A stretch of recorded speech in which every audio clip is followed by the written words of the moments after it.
Welcome back, guys. This is your friend Shinobi Addict 2.0, and we are back with a new amazing fanfic. Which is What If Naruto Was Left to Die? Reborn in the Shadows of a Harem Part 1. And guys, if you enjoy this fanfic, then please subscribe to our channel for more fanfic like this. Now let's start the fanfic.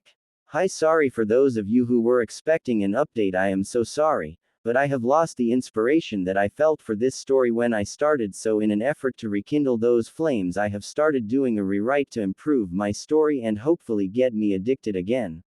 As well as fix my mistakes such as having an incorrect word in spots where spell check kicked in unwanted, and fixing my huge block sections of writing that lots of people have complained about. So sorry. That chapter was written on my iPod notebook app, and I didn't really look at how it would appear on the computer. To sort of make it up to you, if you are looking for actual dark Naruto stories, check out my favorite story list. All the Naruto stories actually have a dark Naruto who doesn't turn good, or they have a good Naruto who slowly turns dark, which is my new personal favorite kind of store. Why now? So check those out. This will be my new story format. First will be my author's note, where I will clarify anything I think people were confused in, or I will be asking for your help with where the story should go.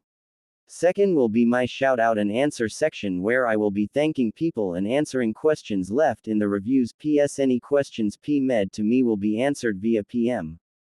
Before the start of every chapter, I will be giving a short summary about what had happened in the previous chapter. Last will be the disclaimer, and I see stories with really fun ones and I want to do those, but I don't know how to make them fun. So if any of you readers have a great idea for a funny disclaimer or a short piece where the disclaimer is made interesting to read, please PM it to me. I will give you credit for your idea, don't worry, and I don't even care what topic they are about. I do not own Naruto lately. It has turned into garbage. I think the best thing about it now is all the fanfictions it has inspired.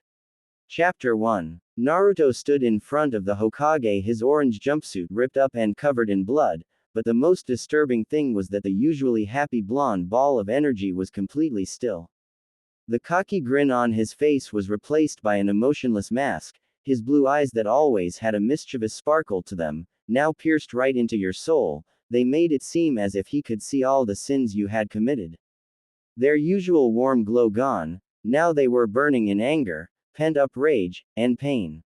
Curse that Mizuki. Why did he have to involve Naruto? Sarutobi thought with a sigh as he observed Naruto. Sarutobi really felt sorry for him. Naruto had to put up with unimaginable pain from villagers and Ninja Alley.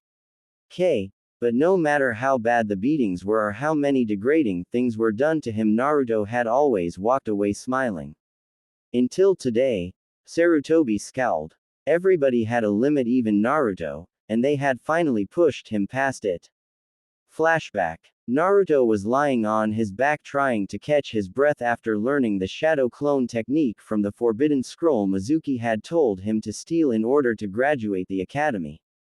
Naruto had been practicing the technique for the last couple hours until he was able to do it with one hand sign, and was taking a small break when he heard a whizzing sound.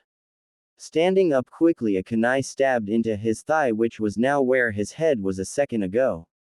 Naruto collapsed from the sudden pain in his leg. Frantically looking around, he saw someone jump down from the Mizuki-sensei, please help. Someone's attacking me. Naruto cried out. Glancing around suspiciously, Mizuki made his way over to Naruto, who looked up at him, hope in his eyes, but when Mizuki stopped near him, his look of suspicion morphed into a furious sneer right before he sent a chakra-powered kick into Naruto's chest that sent him flying backwards several yards into a thorn bush, tearing his clothes and scratching his face. Like anybody would help a demon like you, Mizuki said with a sneer as he walked up and pulled Naruto out of the thicket by his throat and held him out at arm's length. Why? Was all Naruto managed to croak out as his windpipe was being crushed by Mizuki's iron-like grip. Why? You know I'm in a good mood, so I'll share a secret with you, Mizuki laughed. Then slammed Naruto onto the ground with enough force to make a small crater. The day you were born, the Sandaime created a law that everybody but you was supposed to know, Mizuki said with a sneer. recovering from the pain just enough to pay attention to what Mizuki was saying. What?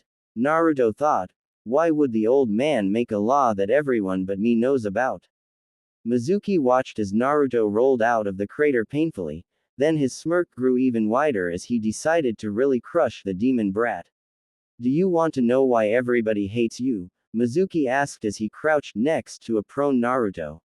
Naruto forced himself to look up at Mizuki despite the pain it caused him. I'll finally know why everyone hates me, he thought as he laid there tear-filled eyes looking up at Mizuki hopefully. Mizuki smirked. Oh, I can't wait to see the look on his face when he finds out. It will be priceless. Taking a breath he said, it's because you're. Mizuki stopped and suddenly jumped backwards. Naruto looked around and saw 3 kunai stuck in the ground where Mizuki had been crouching. Mizuki cursed someone had found them looking to where the kunai had come from. All the color drained from his face. Standing there was the Hokage himself with a squad of Anbu guards staring back at him. Not seeing any way to escape, Mizuki resigned himself to his death, but decided to leave a mess for the old bastard to clean up. Smirking, Mizuki turned back to. You are the 9-tailed fox, Mizuki yelled out before a kunai sliced open the front of his throat. Clamping the front of his neck shut with his hand, trying in vain to stop the flow of blood. You are the Kyuubi no Kitsune, Mizuki gurgled out, enjoying the horrified look on Naruto's face before he died. End flashback. Sarutobi sat behind his desk puffing on his pipe. Opening his eyes, he glanced at Naruto. Of all the reactions Naruto could have had, he picked the least likely one. Sarutobi had expected a flood of questions, crying and even screaming, yet there was none of that. Naruto had just stood in the same spot, unmoving, staring at him with eyes filled with so much hate, anger, and pain that it made Sarutobi wince. Naruto just kept staring at him with those burning eyes, not moving or saying anything for a few minutes before starting to speak. You lied to me, Naruto said, glaring at the old Hokage. Sarutobi slumped his shoulders in defeat as he saw all the hate Naruto was staring at him with. Naruto ignored him and kept going. Every time I asked you why people hated me, you always told me you didn't know. You lied right to my face, making me believe that every time I was beaten or called names, it was because of something that I did, when it was something that I had no control over. And to top it all off, I had to find out from somebody who was trying to kill me that I am the Kyuubi. The old Hokage, who had slowly been sinking deeper into his chair with each accusation, shot back up. No, you are not the Kyuubi, you are its jailer, the one who holds the demon at bay, Sarutobi yelled. Then quickly walked over and knelt next to Naruto. The Yondaime performed a sealing ritual that severely damaged his body in order to lock the demon into a newborn child. You were never the demon, Sarutobi said, putting his hand on Naruto's shoulder, smiling gently. Naruto jerked away from the man he had once seen as a grandfather. Then why didn't you tell me? Asked Naruto, glaring at the kneeling Hokage. It was the Yondaime's choice that you only be told when you became a Chunin, Sarutobi said, standing up, hurt that Naruto wouldn't even let him try to comfort him. Naruto glared at the ground. So not only did that bastard ruin my life by sealing a demon in me, but he then left me to suffer. Not nowy. Why? Naruto muttered to himself, just loud enough for Sarutobi to hear. Sarutobi was panicking. Nothing was going right. Damn, that Mizuki killing him had been too merciful. Thinking fast, he needed to come up with some good news for Naruto, and fast. Naruto started to walk out the door, muttering to himself as he left. Funny how a traitor, who used me and wanted to kill me, has been the only person to be honest with me. Wait, Naruto. Sarutobi yelled, causing Naruto paused at the door. What do you want, Hokage-sama? Naruto asked. Sarutobi winced when Naruto called him by his title, but decided to continue anyway. I can tell you about your parents, he said, completely sure this would make him happy. Sarutobi was shocked. He expected a smile or Naruto crying tears of joy, anything but the anger he was seeing. So not only did you lie to me about why I was hated, but you lied to me about my family as well. All the other times I asked you before, you always told me you didn't know who they were, that They died fighting the very beast I hold in me now, Naruto said in the quiet voice that he had been using the whole time. How can I trust you on anything now that I know you have lied to me my whole life? Quote. Sarutobi winced and hung his head in shame, not being able to deny anything Naruto said. So who were they? Naruto asked. You mean who are they? Sarutobi corrected with a small smile. Naruto's head snapped up and a range of emotions flickered in his eyes. Sarutobi watched as emotions were going across his face, first happiness, then anger, and finally settled on sadness. Sad? Why is he sad? Sarutobi thought to himself. So they hated me too? Naruto said to himself calmly, as if accepting the fact.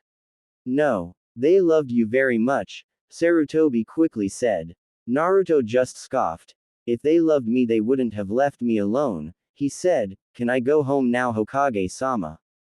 Sarutobi winced when Naruto called him Hokage-sama again instead of old man or Gigi anymore. He knew that whatever trust Naruto had in him was gone. Don't you want to know who they are?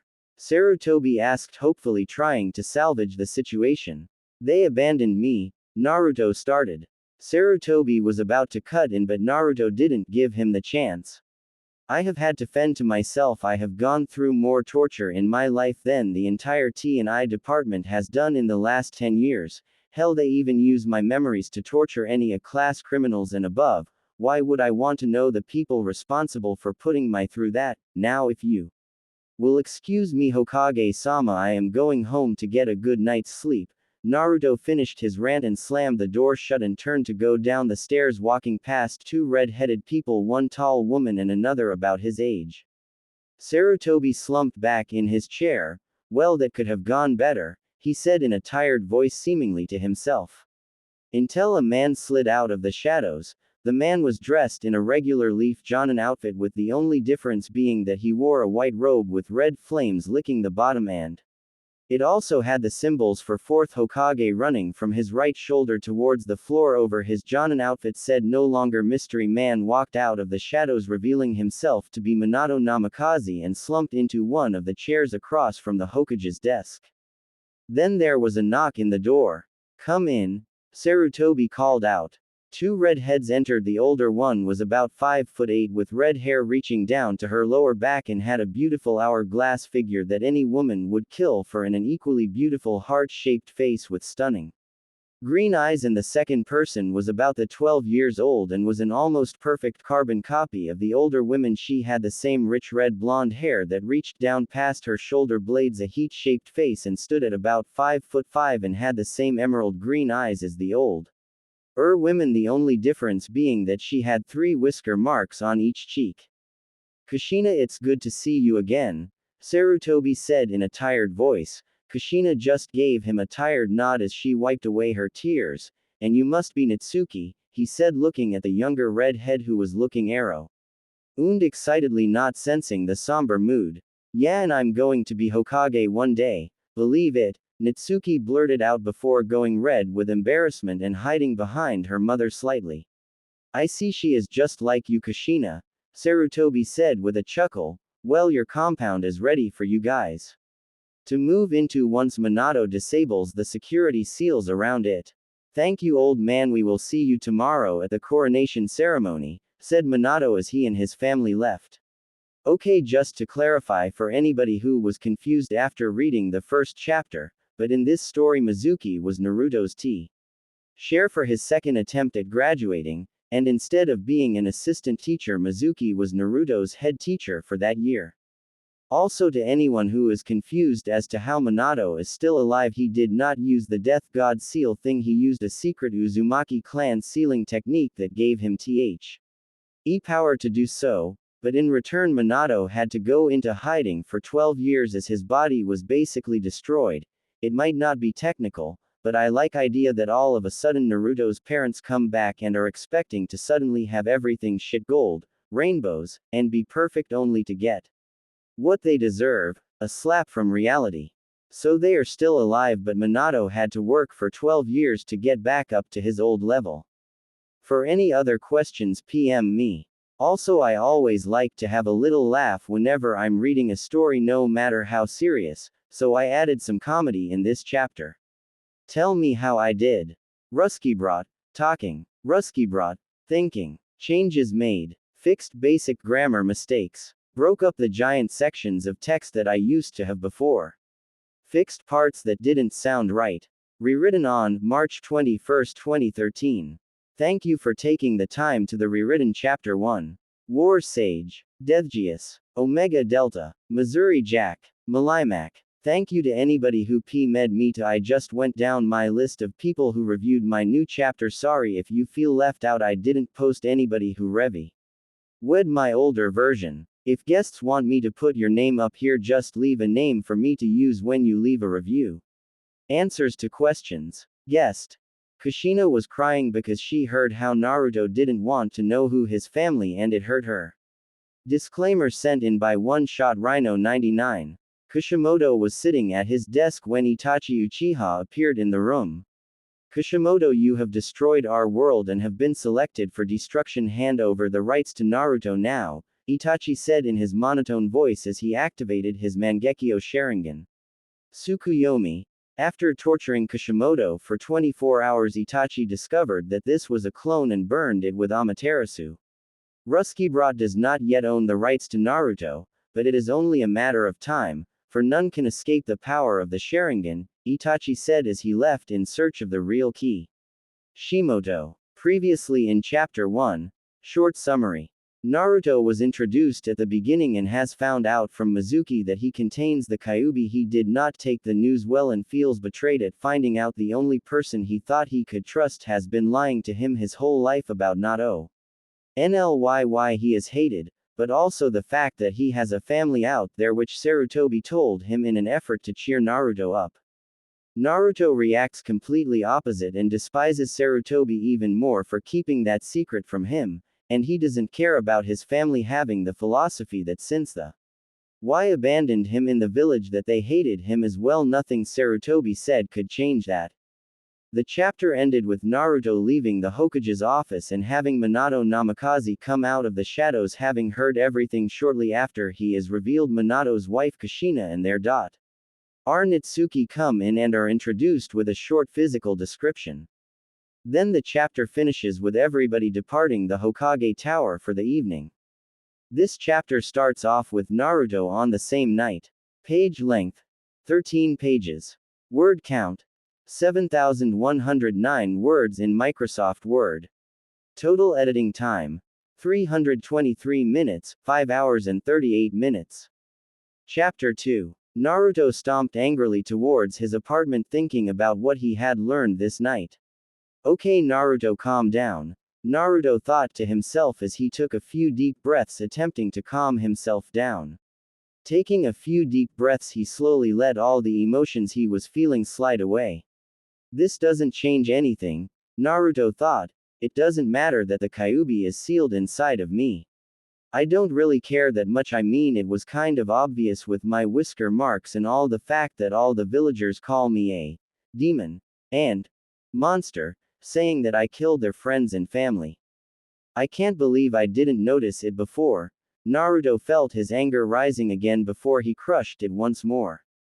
Calm down, even though you know, what can you do about it now? Naruto thought, taking a deep breath of the cold night air. That's not even the worst part about tonight. Turns out the one person I thought I could trust has been lying to me my whole life. Naruto snapped out of his thoughts as he got to his apartment. Opening his unlocked door, Naruto crossed the messy floors and looked at his graffiti-covered walls as he walked past them. The two biggest ones were on both of his hallway: a wall on his left, demon painted in bright red, and on his right, murderer in a dull brown, which was actually his blood. What little of the walls were not covered in graffiti were either smashed or had a hideous wallpaper that was peeling off. Naruto just ignored all this and went over to his bed, being careful not to step on the rats that infested his apartment. He had mutual agreement with the rats he would leave them alone and let them stay in his apartment, and they wouldn't bother him, and as an added bonus they took care of all the CK roaches and other pests that used to swarm around his apartment. Finally getting to his bed, he went through the standard nighttime rituals before lying down with his face pressed into the pillow. Naruto let out a deep sigh. Flipping onto his back, Naruto stared up at his cracked and water-rotted ceiling. That's it, I'm done trying to be nice to the villagers. I gave them 12 years of my life waiting for them to like me. I never did anything bad and always followed the rules. I even went out of my way to try and make them happy. Naruto paused as he rolled onto his side. Well, no more. I'm done with this village. I'm only going to stay here until I can take care of myself, he thought before drifting off to sleep. Time skip. Next morning, Naruto awoke promptly at 5 a.m. without his alarm clock. It was just something he was able to do. Getting up, H glared at his hideous orange jumpsuit, and put it back on. Even though it was shredded and covered in blood, it was the last one, and the villagers refused to sell him anything else. Honestly, Naruto hated orange. It made him stand out, was bright and loud, and only a borderline retard would wear that thing to a job where stealth is the most important factor and being seen could get you killed. Anyway, it was all he could in the Leaf Village, so Naruto was waiting for the foreign merchants that were supposed to arrive today to try and get some decent clothes at a decent price. Grumbling, he went to his empty closet and removed the back wall panel on it, revealing a secret compartment.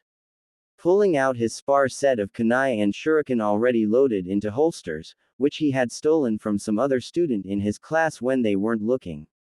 Strapping the kunai holster to his right thigh and the shuriken to his left, he was about to put the panel back but decided to take stock of what he had left. Since he was planning on getting some new clothes today from the traveling merchants that were coming to the Leaf Village, he might as well see if he needed anything else. Taking the small duffel bag out of the compartment, he emptied it onto his bed and started sorting through what was in it. Picking up the first thing, which was a canister of food pills that originally held about 300 pills, but now it was a little empty. If Naruto had to guess, he would say there were about 150 left. Taking note of that, he put it back in the bag. After taking out 2 of the pills, the next item was an unopened canister of 50 soldier pills. Naruto had never needed to take any, as their purpose was to replenish a ninja's chakra, and Naruto had never even come close to running out of chakra ever. 3. Putting that back in the duffel bag as well, H grabbed the next canister, which had blood pills, which were created to prevent ninja from dying of blood loss. Each pill would replenish a pin of blood at one time. Out of the original 100 pills that the canister held, there were about 20 left. Between the beatings and his training, Naruto lost a lot of blood, so the pills were almost all gone now. Setting the blood pills aside, Naruto would need to check if the merchants would be selling ninja supplies as well as pills. The only other thing left from the duffel bag was all the money he had saved up from either finding it when he would be walking around the village, or it was money that he had gotten from the Hokage. Taking the roll of money and putting it into one of his pockets along with the blood pills, Naruto took the duffel back and put it back into the hidden compartment in his closet, and he quickly glanced at the one other item of any value that he owned. It was a simple katana of average quality and build. It was nothing special. He had gotten it during one of his more brutal beatings 2 years ago when he was 10. Naruto didn't remember much. He remembered that he was digging through some trash cans looking for food and found a crate full of bottles that he saw lots of people who lived in the slums drinking from. Deciding to try some, he had drunk a bottle. Next thing he knew, the crate was empty and Naruto was waking up in an alley behind a whorehouse with the katana stuck through his stomach and a tattoo of list of random female names inside a heart on his back. Naruto had pulled out the katana and watched as his wound healed quickly while he stumbled to his apartment to sleep off the effects of his hangover, and by the time he woke up, the sword wound was gone as well as the tattoo. 4. When he woke up the next morning, he still had the katana in his grip and decided to keep it. He put it in his hideaway and hadn't taken it out since.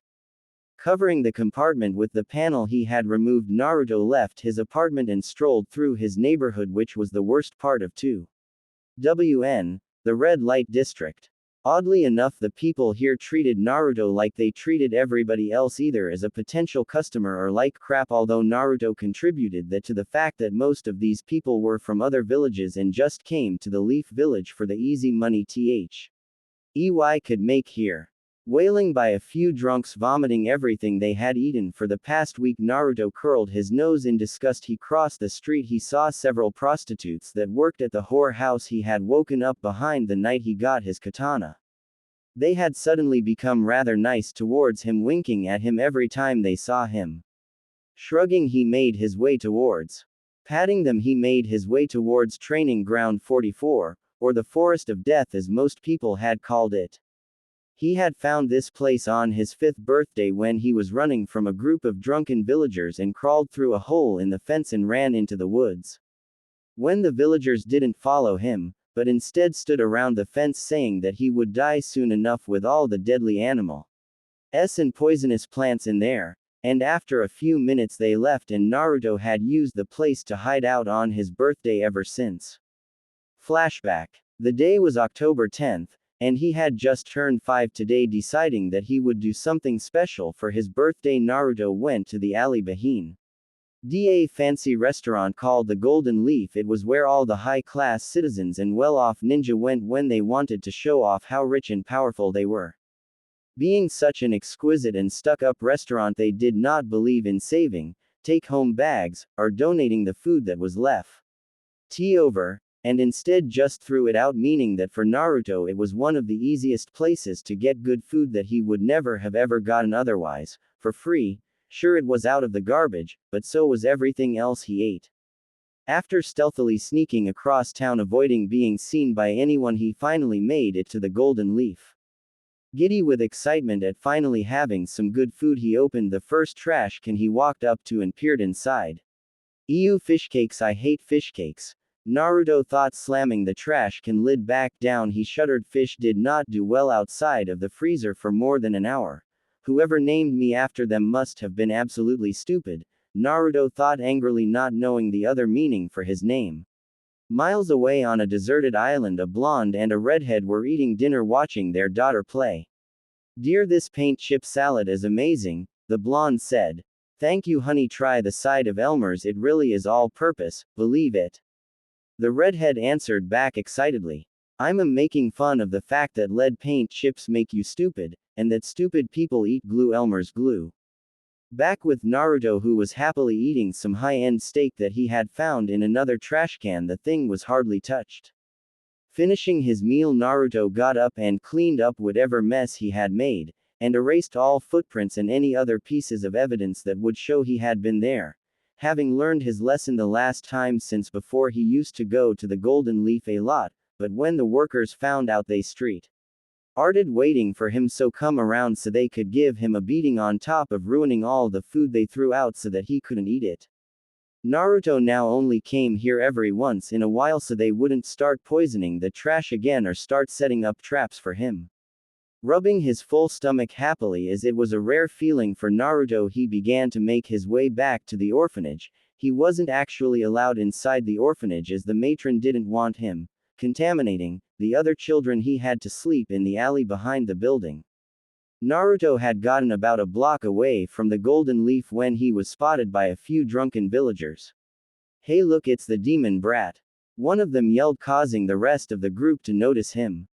Look at him. How dare that monster show his face around here? Let's get him, boys, yelled another member of the group before running after Naruto.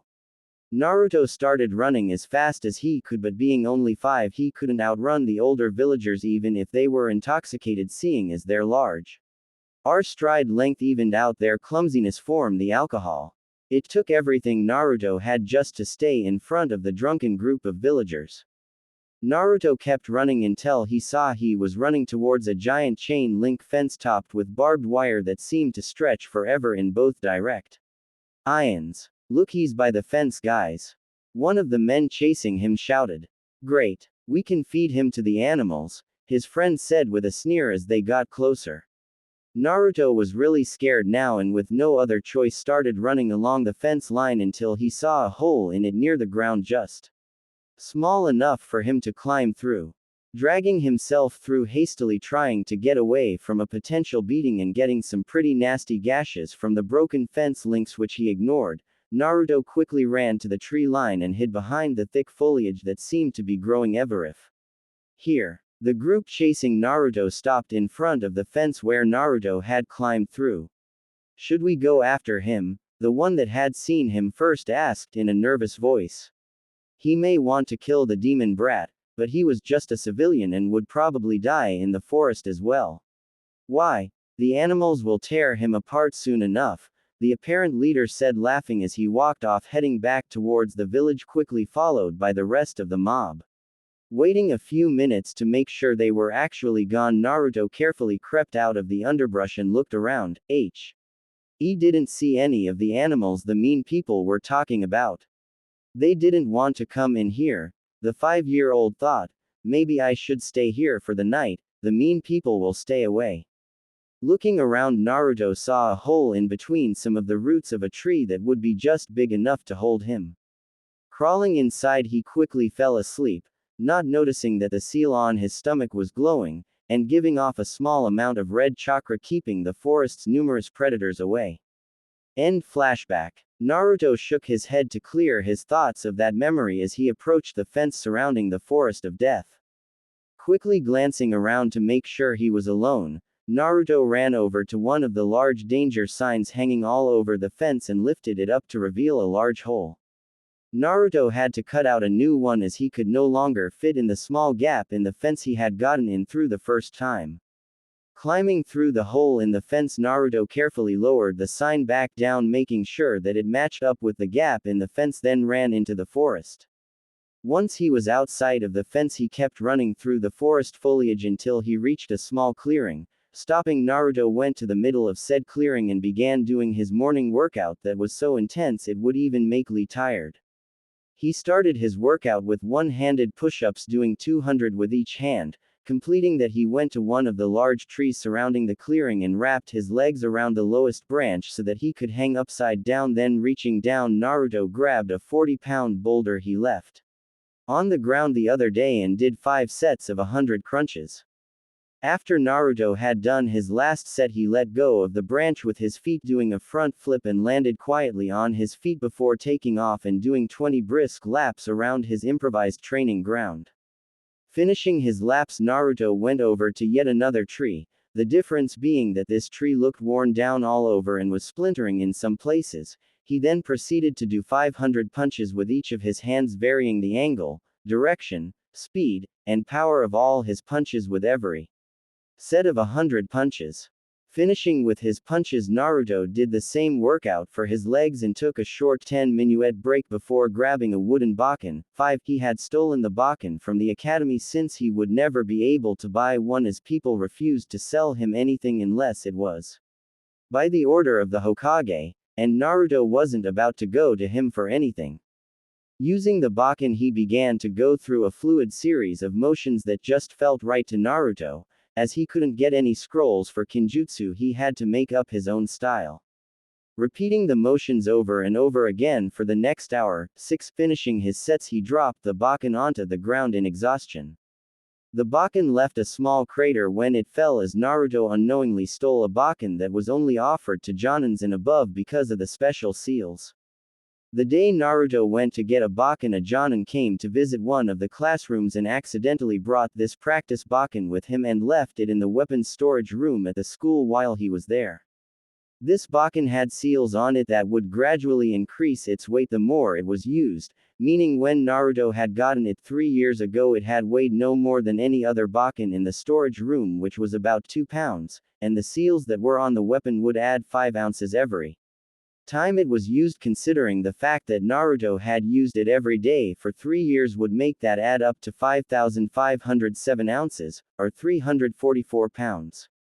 After taking a half-hour meditation break, Naruto stood up and walked out of the clearing into another part of the forest where the more dangerous animals live. Finding a small area that was slightly clear of underbrush, he took the canister of blood pills he brought with him and took 2 of them, waiting a few seconds to give them time to work. Soon his veins started to bulge with the excess blood from the pills being released into his body. Taken out a kunai, Naruto cut open his left wrist and sprayed this blood all over the clearing he was in. When the blood flow had died down, Naruto wrapped his wrist in bandages until it healed, and since the Kyuubi provided him with an amazing healing rate, his wrist was already fine. Removing the bandages, Naruto took a fighting stance and stood there waiting, kunai in hand, for the beasts of the forest to come to him. Naruto had started doing this hellish training routine when he had heard one of the higher level ninja who came to the academy sometimes talk to the class say that patience, experience, strength of body, and mind were the most vital things to a ninja, and all of them should strive to gain. He told the class about how being patient and training your mind was very important to a ninja because those two attributes would help by watching an enemy fight and find an weakness in their form or attack style, and the training of your body and having real-world experience would allow you to capitalize on the weaknesses that your mind could find. Ever since then, Naruto had been coming to the forest and his improvised training ground trying to get stronger. At first he was doing it to prove that he could be a strong ninja for the leaf, but now he would use his ninja skills to defend himself from the villagers. They wouldn't get away with attacking him anymore. Naruto stood still in the blood-soaked clearing, staining all his senses, looking, and patiently waiting for his first attacker to show up. He didn't have to wait long. With a sudden change of direction in of the wind, Naruto picked up the smell of a tiger, 7, and he could just make out the slight rust of the shrubs behind him. Taking a deep breath, Naruto tensed and waited. He barely jumped to the side in time as a massive 10-foot-long tiger pounced onto the spot where Naruto had been standing.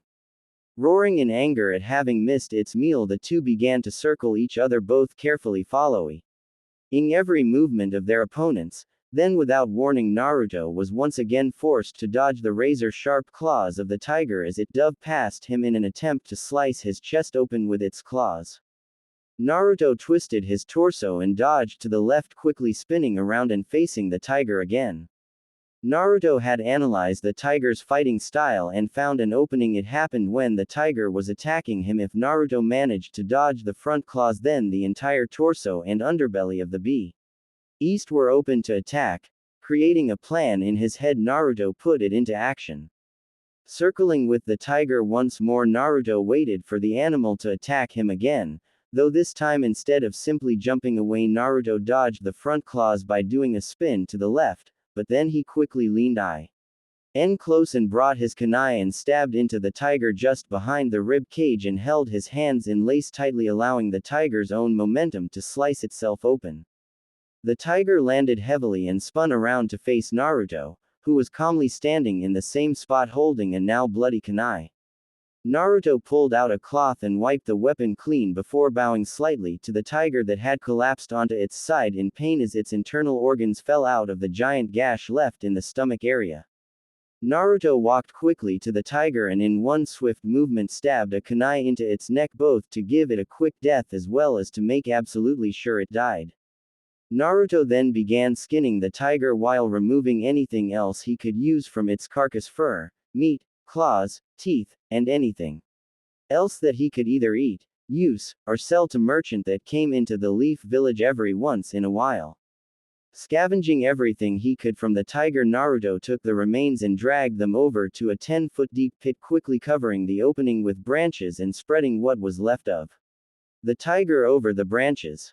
Reminding himself to check it tomorrow and see if anything would fall for this trap, Naruto went back to his training area and cleaned up all his belongings as well as hiding his baken. Then he made his way back into the village. By the time Naruto had finished his training and walking back to the village, it was 12 in the morning. Having some time to kill, Naruto decided to check out if any traveling merchant arrived in the village. He was in luck as a caravan from the Sand Village had arrived and was already set up. Going over, he went to a stall that was selling foreign ninja clothing, first finding some black Anbu-style pants that made of tough material and had many concealed pockets. The stall owner was selling them in bulk, so Naruto grabbed a box that contained about 12 pairs of pants. Going back to looking around, Naruto saw some kind of strange footwear that he had never seen before. They looked nothing like the sandals he had seen any other ninja wear. These things covered the whole foot and looked like they would go to about mid-shin. They were black and made from leather. When he asked the merchant about it, he said that he had gotten it from the countries in the west. When Naruto picked them up, he noted that they were made from treated leather maya. Ning, they were waterproof as well as they had very hard soles and a steel toe cap under the front leather where his toes would go, providing extra protection. Deciding to give them a try, he put the boots as they were balled next to the box of Anbu pants and moved on to the shirts.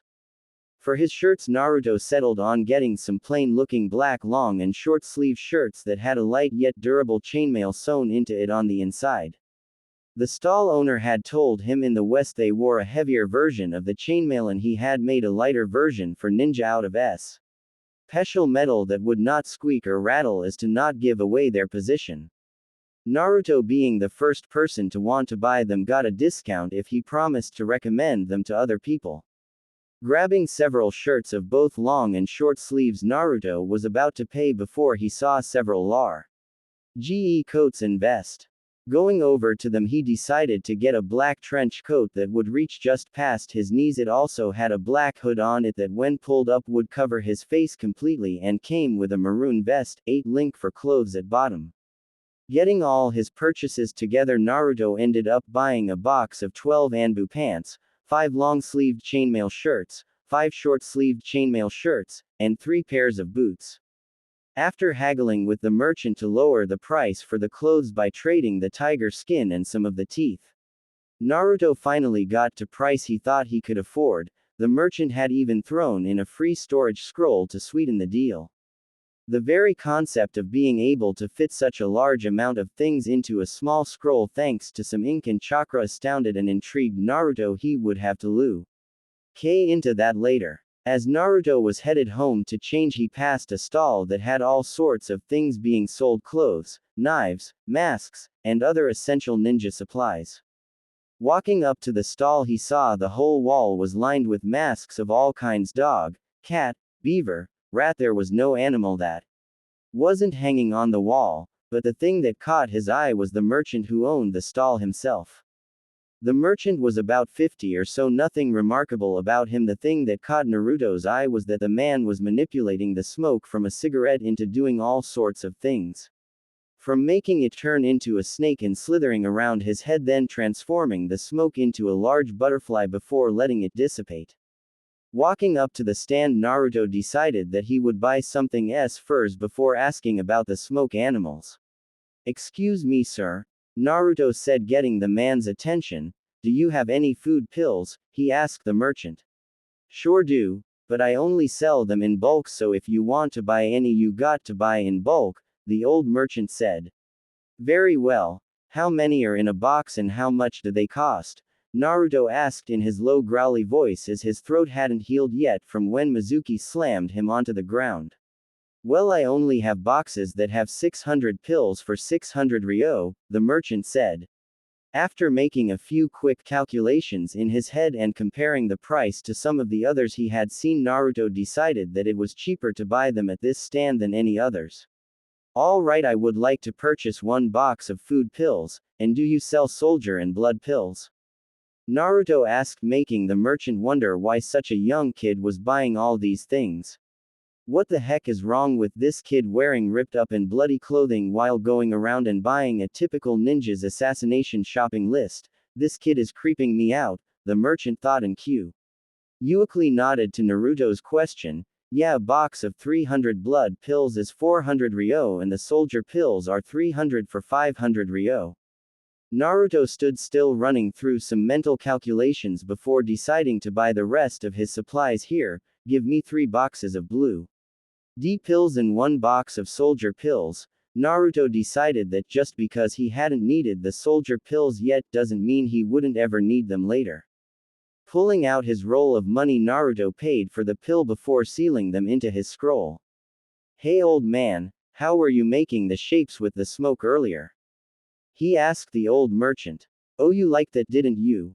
Well, that was just something I came up with to keep the boredom away when I travel," the old merchant told him. "I used to be a sand ninja before I took a kunai to the Nine and had to retire." Smiling to himself, the old man looked back at Naruto. "Enough about me, let me show you how to make the smoke animals." First I pump some chakra into the cigarette smoke and will it to make it into the shapes I want if you focus enough chakra into the smoke you can even mock. It spread out into a super hot cloud of ash, but I can't have enough chakra to do that. Naruto was intrigued not only because making all sorts of animals out of smoke was frickin' cool, but also because a simple cigarette could be turned into an unsuspecting weapon. 10. Hey old man, can you teach me how to do that? He asked the old merchant. Kids, aren't you a little young to be smoking? The merchant looked at him skeptically. I'll give you an extra 500 ryo, Naruto said, ignoring the merchant's question. You got yourself a deal, boy, the merchant said, grabbing the money from Naruto. After counting the money, the merchant gave Naruto a pack of cigarettes and a small black notebook that had all the steps needed to complete the technique inside, as well as techniques either he had created or had gathered on his travels. Now Naruto was really glad he had used the tiger pelt and teeth to save some money when buying clothes, as that had left him more than enough to pay for everything he bought from the old merchant. Sealing the rest away, Naruto ran to his apartment as fast as he could, want to get changed as soon as possible. Running into his room, Naruto stripped out of his hideous orange jumpsuit and took a quick shower, washing any blood and sweat off of him from earlier that morning. Wiping off himself, Naruto unsealed all his new clothes, first putting on a pair of Anbu-styled pants. Naruto quickly attached his kunai and shuriken holsters back onto his legs, which were followed by a long-sleeved chainmail shirt, and finally Naruto pulled on his new black trench coat and maroon vest combo. Putting on a pair of socks, Naruto brought out the boots he had bought and put on a pair, taking a few steps to try the boots out. Finished getting dressed, Naruto took all the extra pills he had in the false compartment of his closet, putting the used bottles into pockets on his vest. He put unopened bottles as well as his katana, and sealed them into the storage scroll with the rest of his belongings, having decided that the scroll would be easier to hide so that if anybody was going to break into his apartment, which happened a lot, they would have a much harder time finding anything of his to destroy. Finishing with all that, Naruto's stomach rumbled, reminding him he hadn't eaten all day. Taking out the can of food pills from his vest, Naruto popped one into his mouth. Naruto hardly ate actual food anymore, since every single time he had bought food or tried to eat out, it had been poisoned. He found some food pills in the trash one day behind a ninja store. Interested, Naruto had learned that ninja used these food pills on long-term missions, and that they were actually healthier since there were no extra unneeded ingredients for taste. Although the best feature about food pills for Naruto had been that food pills couldn't be poisoned, after finishing the pill, Naruto grabbed the teeth and claws he had left and headed to his kitchen. Taking a bunch of pre-cut lengths of rope, Naruto sat down and started to make necklaces, planning on either selling or trading them with the merchants before they left. Quickly finishing them, he put them in one of his many pant pockets. Naruto wandered into his living room, not really having anything to do. Remembering the notes the merchant had sold him, Naruto went to the kitchen and grabbed a box of matches before coming back to the couch. Pulling out one of the cigarettes, Naruto lit it and took a few experimental puffs before trying to do what the notes said, with little success. Eventually, after half an hour, Naruto downed to his last cigarette, took a deep drag, and instead of just pumping chakra into the smoke and forgetting it, Naruto kept in touch with the chakra in the smoke even after it left his body. Keeping that grip on the chakra, Naruto imagined it molding into a dog. Opening his eyes, Naruto stared at the smoke in amazement. It had turned into a dog. Hesitantly reaching out, Naruto brushed his hands against the ash creation, only to quickly jerk his hand back and, losing focus, Naruto's dog dissipated into the air. Looking at his hand, Naruto could see the burned skin on his hand already healing after being burned by the smoke, which had been incredibly hot. Waiting for his hand to heal, Naruto decided to try again, but this time Naruto would try adding more chakra to try and make a bigger dog. Taking another deep drag, Naruto exhaled the smoke while pumping his chakra into it, but for some reason it wasn't taking the dog shape. In fact, the smoke seemed to be growing in size exponentially.